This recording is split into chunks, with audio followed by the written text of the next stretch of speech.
Rising in the eastern sky, the mid-July full moon gradually smudged out the stars that filled the sky near it. Weathered and worn, an old farmer ambled across a field of ripening wheat. In tow was a young boy, his grandson. Visiting from the city, the young boy had never seen so many stars. "Papa, why are there more stars here than at my home?" he asked. Slowing his gait, the old farmer looked up. "Because this is where they grow freely." "Where do stars come from, Papa?" Reaching down and pulling a head of wheat off its stalk, the grandfather explained, "Like all good things, they come from a seed." As if on cue, a meteor streaked across the sky. "Papa, did you see that? Was that a falling star?" The young boy's voice betrayed a hint of sadness. Placing a rough hand on the boy's tender shoulder, the grandfather explained, "No, that was a star seed, falling to the earth to grow a new star." Suddenly the boy dashed ahead, following the trajectory of the meteor. "Can we get it, Papa?" Stopping a few paces ahead, he quickly glanced at his grandfather and pointed in the direction he had sprinted. "It went this way. Will you help me find it, Papa?"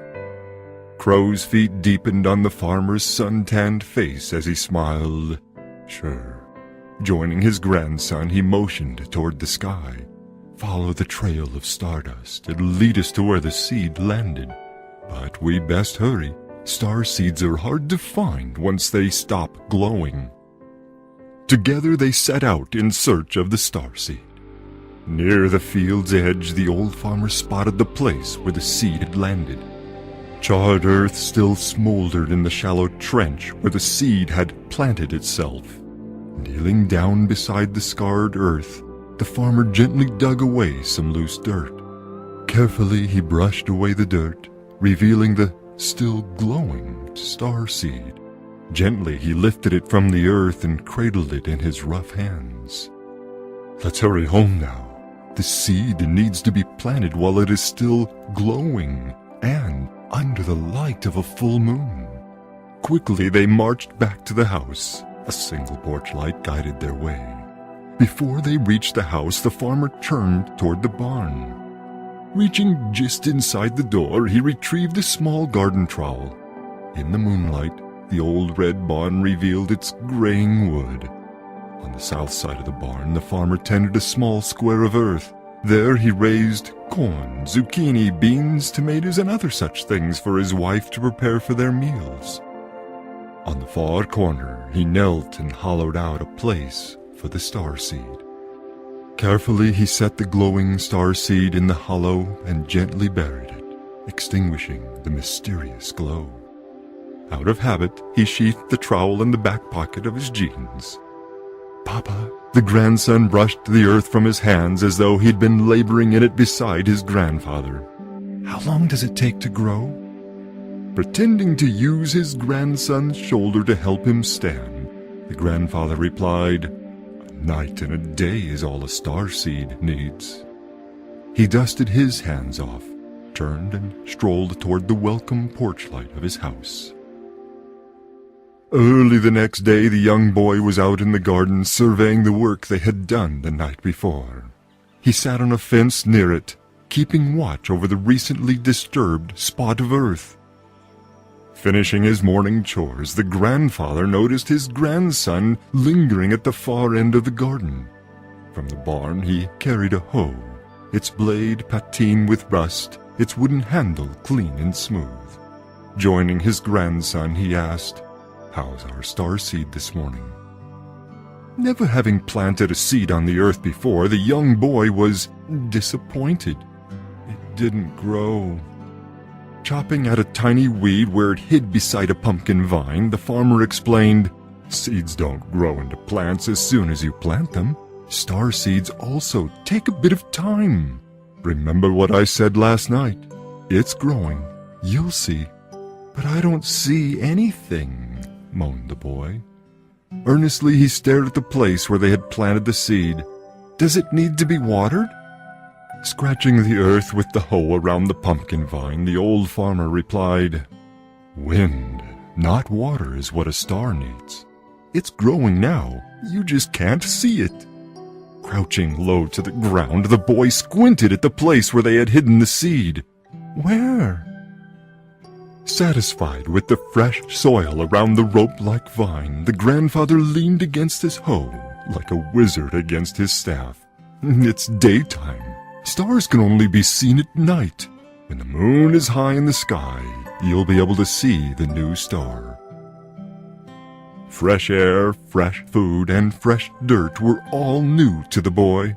Eager for the day to pass, he shadowed his grandfather, eager to learn all he could about this amazing place called a farm, so far from the city where he lived.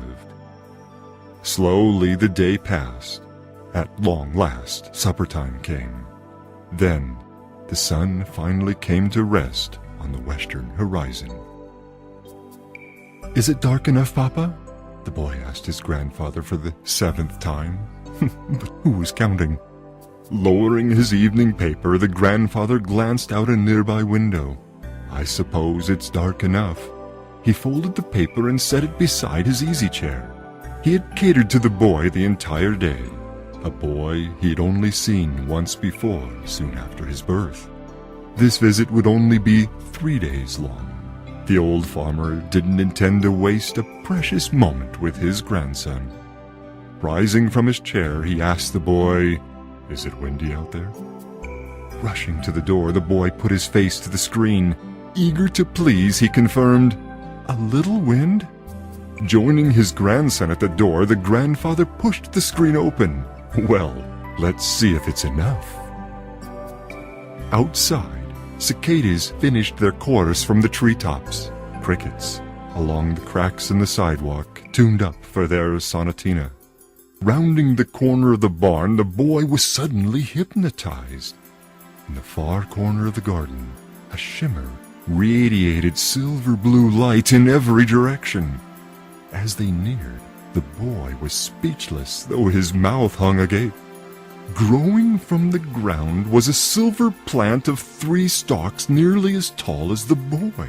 On each stalk was a silver star bigger than a dinner plate. Each star seemed to spin ever so slowly. "They'll need more wind if they're gonna fly," said the old farmer matter-of-factly. Tugging his grandfather to a stop a safe distance from the spectacle, the boy asked, "Papa, what do you mean?" "Those stars will only grow that big here on Earth. If they don't get harvested, they'll die and disappear. Only a good strong wind will harvest them." "What can we do?" "Pray for wind." For a long moment, the midsummer night lay still. From the house, the farmer's wife joined them. She took her husband's hand. High in the treetops, the wind danced its first dance. Then there was a gust and another. The stars began to spin faster and faster. Quickly as the wind came, it died, as did the boy's hope. 2 blinks of an eye later, a flutter was followed by a fury.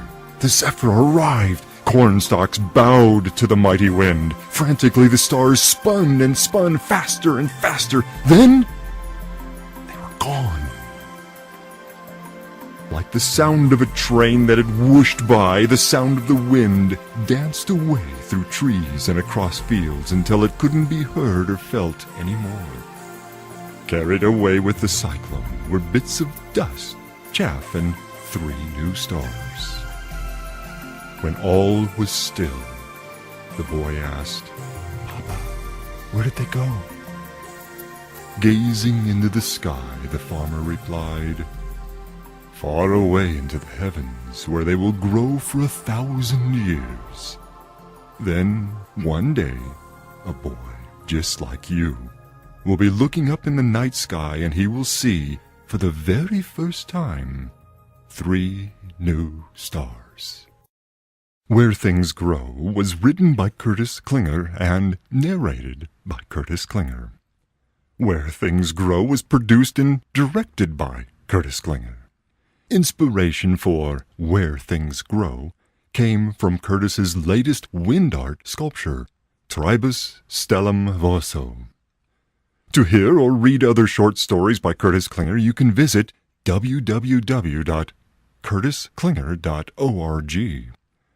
Also available for your listening enjoyment is the audio short story The Nashram Secret, available as an MP3 download or CD, available at www.amazon.com. You can also enjoy Curtis's Dean Ransom novels for Kindle on Amazon. The novels begin with Dean Ransom Restored. Next in the series is Dean Ransom Quest for Marath.